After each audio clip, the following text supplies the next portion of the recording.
मित्रों, कार्यक्रम अपने अंतिम चरण में है और मुझसे पूर्व पूज्य स्वामी सुमेधानंद जी ने बहुत ही नपे-तुले शब्दों में स्वामी दयानंद जी के योगदान का, उनके अवदान का, उनके कंट्रीब्यूशन का बहुत बढ़िया जिक्र किया है। मंच पर अनेक महानुभाव बैठे हैं।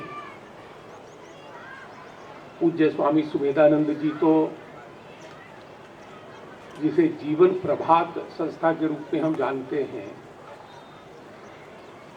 उससे भूकंप के दिनों से जुड़े हैं। हमारे बीच मान्यवर श्री सुरेश चंद्र अग्रवाल जी हैं, जो सार्वदेशिक प्रतिनिधि सभा के प्रमुख हैं, गुजरात प्रांतीय आर्य प्रतिनिधि सभा के प्रमुख हैं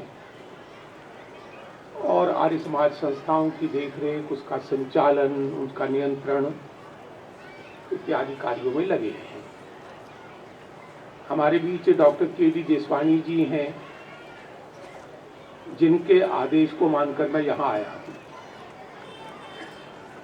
मुझे डॉक्टर के.डी. जेसवानी जी और श्री वाचोनिधि जी मिले थे, तो जेसवानी जी ने जिस पैशन के साथ जीवन प्रभात संस्था भूकंप के दिनों में उन्होंने मातृविहीन, पितृविहीन बच्चों को लिया, उनका पालन पोषण, उनका विकास, उनके व्यक्तित्व को संवारने के काम में लगे हैं, ऐसी बातों का जिक्र किया तो उनके पैशन को देखते हुए उनका कहना मेरे लिए आदेश था, मैं यहाँ आया हूँ। हमारे बीच बहन श्रीमती गीताबेन गणत्रा जी हैं, कलेक्टर श्री सी.जी. पटेल, जिनका मैंने उल्लेख अभी नहीं किया, अब कर रहा हूँ। ऐसे ही श्री वाचोनिधि जी हैं। यहाँ इस बात का जिक्र आया कि अपने को पीछे रखकर भी कुछ लोग काम करते हैं, तो मुझे स्मरण हो आया, हमारे देश में बहुत सी रामायण लिखी गई हैं और सब रामायणकारों ने अपने अपने तरीके से उसमें कुछ ना कुछ प्रसंग जो विशेष हैं वो रखे। तो एक राम कथाकार ने एक प्रसंग बतलाया भरत का। तो भरत का स्वभाव ये था कि भरत कभी भी उछलकर फोटो खिंचवाने के लिए आगे नहीं आते थे। जैसे आजकल हम देखते हैं कि कोई धरना प्रदर्शन हो और मीडिया वाले अपने कैमरे लेकर आ जाएं, तो हम सब अनुशासन तोड़कर उछलकर अगली पंक्ति में आने की कोशिश करते हैं फोटो खिंचवाने के लिए। भरत का स्वभाव इससे अलग था। जब राम रावण का वध करके अयोध्या लौट आए, अब उनका राज तिलक होना है, तो राज तिलक के लिए राम बैठे हैं, लक्ष्मण बैठे हैं, शत्रुघ्न बैठे हैं, माताएं बैठी हैं, उनकी पत्नियां बैठी हैं और ऋषि वशिष्ठ सब थाली में राज तिलक का सामान लेकर तैयार हैं और आगे नीचे हनुमान जी बैठे हैं, अंगद बैठे हैं, सुग्रीव बैठे हैं वगैरह वगैरह। यह दृश्य है। तो अभी राम का राज तिलक होना है, तो सामने पंक्ति में बैठे हुए हनुमान बड़े बेचैन हैं और हनुमान की बेचैनी उनकी हरकतों में, उनकी आंखों में दिखाई पड़ रही है। वो कभी इधर देख रहे हैं, उधर देख रहे हैं, दाएं बाएं देख रहे हैं, बहुत बेचैन। तो उनकी इस व्याकुलता को देखकर, बेचैनी को देखकर राम थोड़ा सा आगे झुकते हैं हनुमान जी से जानने के लिए कि तुम्हारी इस बेचैनी का कारण क्या है। राम थोड़ा आगे झुकते हैं और हनुमान जी थोड़ा ऊपर उठते हैं और भगवान राम से कहते हैं कि भरत नहीं दिखाई पड़ रहे।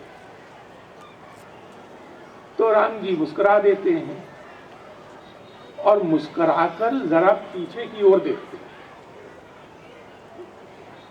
और भरत पीछे खड़े हुए हैं। वह अग्रिम पंक्ति में नहीं। तो उस कवि ने कहा है कि भगवान राम ने पीछे मुड़कर देखा भरत। तो वो कवि कहता है कि जिस राजा का छत्र भरत जैसा संत धारण करता हो, वह राजा और उसका राज्य अक्षय होता है। भरत जैसा संत जिस राजा का छत्र अपने हाथ में धारण करता हो, वह राजा और उसका राज्य अक्षय होता है। तो ऐसे हमारे वाचोनिधि जी हैं जिनके हाथ में यह जीवन प्रभात संस्था है और गांधी धाम का आर्य समाज है। तो उनके हाथ में यह छत्र है, तो गांधी धाम का आर्य समाज मंदिर और जीवन प्रभात ये संस्थाएं भी अक्षय है। अभी स्वामी दयानंद जी के विषय में कहा गया, तो मैं एक बात आपको ध्यान में दिलाता हूं कि योगी अरविंद ने एक छोटी सी पुस्तक, बहुत छोटी पुस्तक है, पता नहीं शायद 80-90 पृष्ठ की होगी, मैंने बहुत पहले पढ़ी थी। तो योगी अरविंद ने उसमें 3 महापुरुषों के बारे में छोटे छोटे 15-20 पृष्ठ के ऐसे लेख लिखे। उनमें एक बंकिम चंद्र चटर्जी, एक लोकमान्य तिलक और एक स्वामी दयानंद, ये 3 महापुरुषों पर उन्होंने लिखा है। बहुत छोटी पुस्तक है लेकिन पढ़ने योग्य है। उसमें उन्होंने स्वामी दयानंद के व्यक्तित्व को एक रूपक के द्वारा वर्णित किया है। वह रूपक बहुत सुंदर है, उसका मैं उल्लेख आपके सामने करता हूं। योगी अरविंद कहते हैं कि छोटी छोटी पहाड़ियों से घिरा हुआ है, छोटी छोटी पहाड़ियां, उनसे घिरा हुआ एक ऊंचा पर्वत शिखर जो दूर से ही दिखाई पड़ता है, ऐसे स्वामी दयानंद। आप कल्पना करें कि कोई एक पर्वत शिखर है, पहाड़, ऊंचा पहाड़ है, उसके चारों ओर छोटी छोटी पहाड़ियां हैं। उन पहाड़ियों के बीच में वह जो पर्वत शिखर है वह दूर से ही दिखाई पड़ता है। ऐसा उनका व्यक्तित्व था, ऐसा उनका योगदान था। क्रांतिकारी थे, समाज को बदलने का काम उन्होंने अपने हाथ में लिया, मनुष्य के विचारों को बदला। ऊपरी ऊपरी बदलाव बड़े आसान होते हैं, लेकिन बदलाव की जड़ तो होती है हमारे विचार और संस्कार, और अगर विचार और संस्कार न बदले तो जो ऊपरी ऊपरी बदलाव होता है वो स्थायी नहीं होता। उन्होंने कहा कि हमारी सोच का कोई एंकर जिससे शिप को बांधते हैं, वो कोई एंकर होना चाहिए जिससे कि हमारा विचार बंधे। और वो एंकर उन्होंने बतलाया वेद और वैदिक विचार। वेदों के संबंध में बहुत भ्रम फैलाया गया था। सायण ने कहा कि वेद ये तो मिथक है, कांड हैं, तो उनकी बात माने तो वेदों को मिथक और कर्मकांड मानकर, ऐसा दस्तावेज मानकर एक तरफ कर देना चाहिए। यूरोपीय विद्वानों का बड़ा बोलबाला था। और आप जानते हैं कि 19वीं शताब्दी में भारत अंग्रेजों की मानसिक गुलामी से निकलने के लिए तड़प रहा था। तो ये यूरोपीय विद्वान क्या कहते थे? ये कहते थे भारतवासी तो अर्ध बर्बर लोग हैं, और ये वेद क्या है, ये तो गडरियों की रचना है। ऐसा कहकर वेदों को हम लोगों के ही दृष्टि में गिराना, इसका एक बहुत ही सुनियोजित षड्यंत्र चल रहा था। ये गडरियों की रचना है, अर्ध बर्बर लोगों के लिखे अभिलेख हैं। इस प्रकार का वायुमंडल जब देश में था, तब स्वामी विवेकानंद ने कहा कि वेद न केवल धर्म ग्रंथ हैं, ये ज्ञान ग्रंथ भी हैं और विज्ञान ग्रंथ भी। उन्होंने वेदों को धर्म ग्रंथ, ज्ञान ग्रंथ और विज्ञान ग्रंथ ऐसा बताया। उन्होंने कहा कि हमारे पास वह ज्ञान है जिसके बल पर हम अपने को फिर खड़ा कर सकते हैं, और वह ज्ञान वेदों में है। एक तो वेद एकेश्वरवाद के विचार की स्थापना करते हैं। वेदों में बहुत से देवी देवताओं का वर्णन है, लेकिन वे सब देवी देवता एक शक्ति की अभिव्यक्ति। इसलिए जो एकम सद्विप्रा एक तत्व है, उसकी सब अभिव्यक्तियां हैं। इस सोच को जिन ऋषियों मुनियों ने अनुभव किया और अभिव्यक्त किया, ऐसी रचना वेद है, जिसे वेदों में इंद्र कहा, यम कहा, मातरिश्वरान कहा, अग्नि कहा। वे सब वास्तव में एक ही शक्ति की अभिव्यक्ति है। इसलिए दिखाई पड़ने वाली विविधता की तह में जो एकत्व है, उसको प्रस्तुत करने वाली एक अद्भुत रचना वेद है। और इसलिए वेद के आधार पर हम अपने देश का, अपने समाज का, विश्व का पुनर्व्यवस्थीकरण कर सकते हैं, पुनर्गठन कर सकते हैं, फिर उठ सकते हैं। अब यह बात स्वामी दयानंद जी ने उस समय कही जिस समय हर ऐसी चीज को जो भारतीय है उसको भारतवासियों की नजर से गिराने का षड्यंत्र चल रहा था। उस समय उन्होंने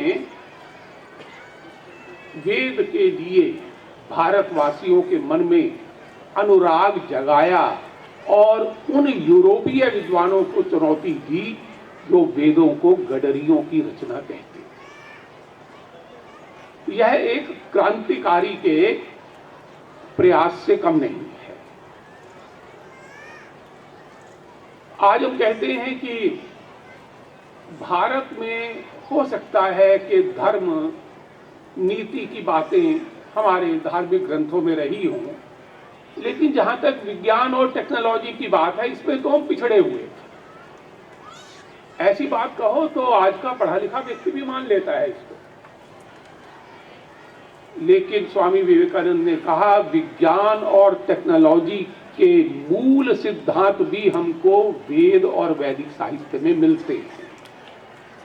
आवश्यकता है कि हम विज्ञान और टेक्नोलॉजी, आधुनिक विज्ञान और टेक्नोलॉजी की उन मूल बातों, मूल विचारों, मूल सिद्धांतों को नए संदर्भों में विकसित करें, व्याख्यायित करें, आगे बढ़ाएं। इसलिए हमको अपने में हीनता भाव रखने की आवश्यकता नहीं है, इंफीरियॉरिटी की भावना से बाहर निकलना चाहिए। कुल मिलाकर यह संदेश उन्होंने दिया। आज दुनिया के देश इस बात की खोज कर रहे हैं कि भारत की प्राचीन ज्ञान परंपरा में विज्ञान और टेक्नोलॉजी की कुछ बातें थी या नहीं थी, और अगर थी तो उसमें आधुनिक विज्ञान और टेक्नोलॉजी को विकसित करने की क्या संभावना है।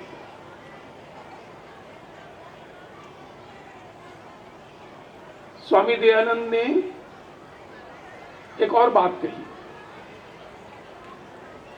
जब मैं छोटा था तो हमारे घर में भी ऐसी चर्चा होती थी। मनुष्य में एक प्रवृत्ति होती है कि वो अपनी अच्छी बातों को भी बहुत बार नजरअंदाज करके पराई बातों की तारीफ करता है। तो हम छोटे थे तो ऐसा सुनते थे, भाई अंग्रेजों के राज में ये चीज थी, अंग्रेजों का राज बहुत बढ़िया था, उसमें ये था वो था, और अंग्रेजी राज की प्रशंसा की बातें कान में इधर उधर से पड़ा करती थी। यहां तक कि आज भी पढ़ती हैं। आज भी इस देश में ऐसे लोग हैं जो कहते हैं भाई जमाना तो वह था अंग्रेजों का। यह भी एक प्रकार की मानसिक गुलामी है। स्वामी दयानंद ने यह कहा कि स्वराज्य कैसा भी हो वो पराये राज्य से तो अच्छा होता है। स्वराज्य, अपना राज्य, वो कैसा भी हो, पराया राज्य कितना भी अच्छा हो, उसके मुकाबले में स्वराज्य, ये भाव उन्होंने जगाया। इस देश में दो महापुरुष ऐसे हुए हैं, बल्कि मैं कहूंगा हुए बहुत से हैं, लेकिन नामोल्लेख करना हो तो 3 महापुरुषों का उल्लेख हो सकता है। स्वामी विवेकानंद ने 1893 में शिकागो में जब ये कहा कि भारत को विश्व से केवल पाना ही नहीं है, भारत विश्व को कुछ दे सकता है, और वह दे सकता है तो वेदांत दे सकता है। तो भारतवासियों का सिर गर्व से ऊंचा उठता है। जब स्वामी दयानंद जी ने यह कहा कि पर राज्य कितना ही अच्छा क्यों ना हो, लेकिन स्वराज्य पर राज्य से हमेशा अच्छा होता है, इस सूत्र ने उस समय जिस मंत्र की जरूरत थी वह मंत्र देशवासियों को दिया। और तीसरी बात, गांधी जी ने यह कहा कि केवल सरकार बदल जाए, अंग्रेज चले जाएं और भारतवासियों के पास शासन सत्ता हो जाए तो इसको मैं स्वराज्य नहीं कहूंगा। स्वराज्य का अर्थ होता है स्वत्व। स्वत्व मतलब देश का अपना ईथोस, उसकी संस्कृति, उसकी पहचान, उसके जीवन मूल्य, उसकी परंपराएं, उसका दर्शन, उसका चिंतन। हम क्या हैं, यही हमारा स्वत्व है। मैथिली शरण गुप्त हिंदी के कवि हुए हैं, उन्होंने ये स्वत्व वाला प्रश्न उठाया था अपनी भारत भारती में। उन्होंने कहा था, हम कौन हैं, क्या हो गए हैं और क्या होंगे अभी, आओ विचारें आज मिलकर ये समस्याएं सभी। हम कौन थे, इसका विचार करें, यही स्वत्व है। और गांधी जी ने कहा कि हमको राजनीतिक स्वराज्य प्राप्त हो गया है, लेकिन सच्चा स्वराज्य प्राप्त हुआ है ऐसा मैं तब मानूंगा जब उस राज्य में मुझको स्वत्व, स्वदेशीपन, भारतीयता, भारत की चिति, भारत का ईथोस, भारत की परंपरा दिखाई पड़ेगी। ये स्वदेशी का भाव अगर हमारी संस्थाओं में, हमारी शासन पद्धति में, हमारी जीवन पद्धति में, हमारी शिक्षा पद्धति में, हमारी शासन पद्धति में, राज्य पद्धति में, हमारी अर्थव्यवस्था पद्धति में नहीं आता तो हम ये कहेंगे कि भाई बाहर का ढांचा तो बदल गया लेकिन उसके भीतर तो कोई परिवर्तन हुआ नहीं। मैंने इन तीन महापुरुषों का उदाहरण आपको इसलिए दिया कि ये तीनों बहुत दूरदृष्टि रखने वाले थे और ये समाज को बुनियादी रूप में बदलना चाहते थे। स्वराज की कल्पना प्रस्तुत की स्वामी दयानंद जी ने। हमारा समाज पुराना है, पुराने समाजों की कई अच्छी बातें होती हैं, कई बुरी बातें होती हैं। पुराने समाजों की एक अच्छी बात यह होती है कि वो आघातों को, झटकों को, प्रहारों को, आक्रमणों को, हमलों को सह लेते और उसके बीच में से जिंदा निकाल आते। लेकिन पुराने समाजों की एक मुश्किल भी होती है कि उसमें बहुत सी रूढ़ियां, बहुत सी कुप्रथाएं, बहुत से कर्मकांड, बहुत सी नकारात्मक बातें और धर्म के नाम पर बहुत सी इधर उधर की कूड़ा करकट भी इकट्ठा हो जाता है। पुराने घरों में देखिएगा कितनी पुरानी बातें जो आजकल कालबाह्य हो गई हैं, उनको भी हम संभाल के रखते हैं। तो ऐसे ही पुराने समाज जो होते हैं उनमें बहुत सी कालबाह्य, यानी जो अब समय के लिए प्रासंगिक नहीं रही हैं, जिनको छोड़ देना चाहिए, वो बातें भी इकट्ठी होती रहती हैं। तो स्वामी दयानंद ने कहा कि भाई इन कालबाह्य बातों को निकाल दो, रूढ़ियों को, प्रथाओं को, मिथ्या कर्म कांड को, जो हमें पीछे की ओर खींचते हैं, आगे बढ़ने नहीं देते, नकारात्मक बातें, मूर्ति पूजा, इनको निकालो, क्योंकि ये सब चीजें हमको रोकती हैं सच्चे धर्म का अनुसरण करने। इसलिए सच्चे धर्म में और तथाकथित धर्म में एक अंतर है, रेखा है। वो रेखा दिखाने वाला कोई चाहिए था। अगर वो रेखा अंतर दिखाने वाली कोई प्रतिभा होती तो हमको पता चलता कि जिसको हम धर्म माने बैठे हैं वो धर्म तो वास्तव में अधर्म है, रूढ़ियां हैं, कूड़ा करकट है, कचरा है।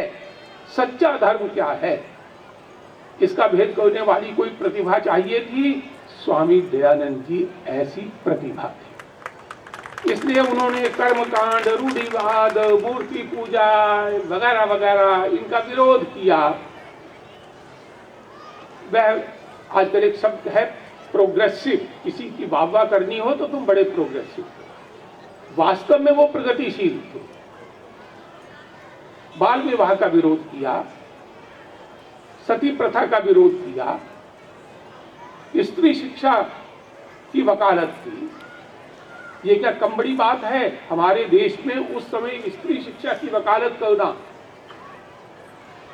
बहुत तेजस्वी बातें उन्होंने की। उन्होंने धर्म की जो अतार्किक, इलॉजिकल इंटरप्रिटेशन थी उसमें से बाहर निकालकर धर्म की तार्किक, लॉजिकल, रैशनल विवेचना की।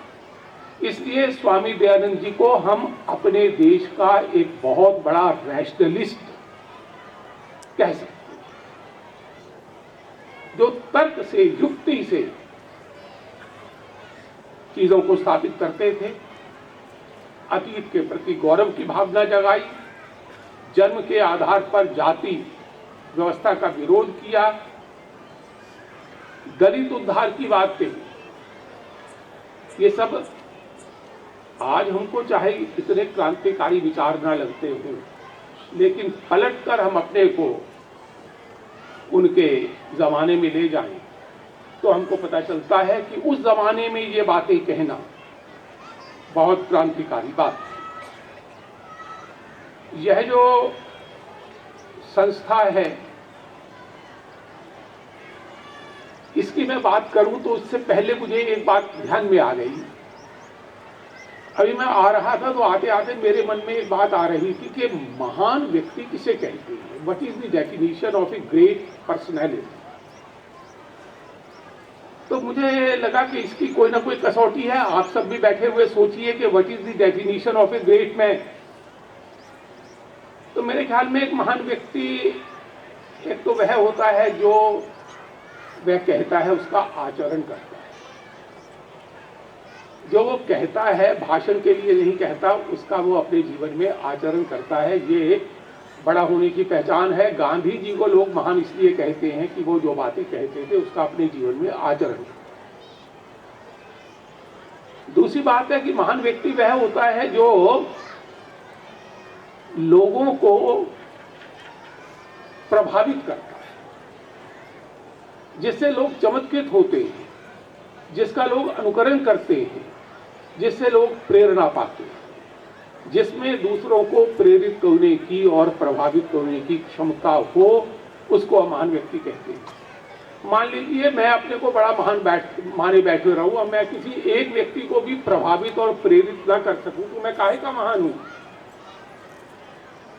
स्वामी दयानंद और आर्य समाज के प्रभाव में कौन कौन आए, कुछ नाम बोलता हूं। मैडम कामा, पंडित लेखराम, स्वामी श्रद्धानंद, पंडित गुरुदत्त विद्यार्थी, श्यामजी कृष्ण वर्मा, विनायक दामोदर सावरकर, लाला हरदयाल, श्री मदन लाल ढींगरा, राम प्रसाद बिस्मिल, महादेव गोविंद रानाडे, महात्मा हंसराज, लाला लाजपत राय, और इस सूची को जितना चाहो लंबा कर लो।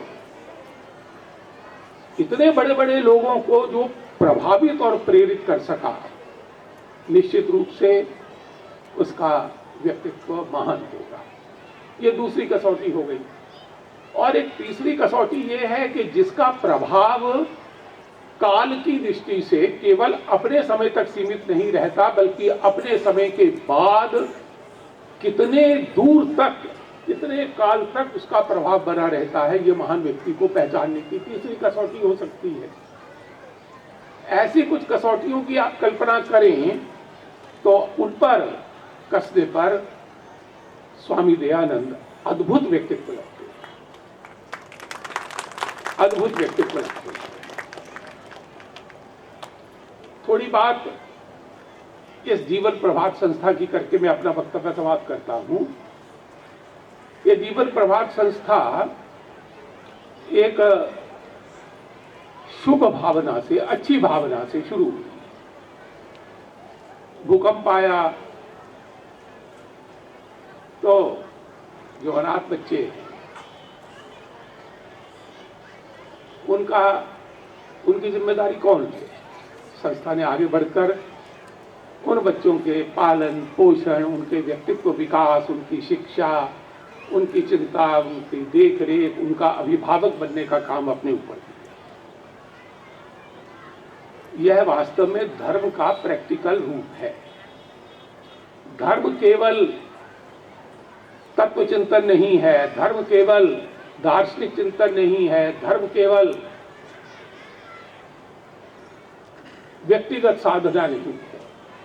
धर्म का सोशल एप्लीकेशन ही सच्चा धर्म है।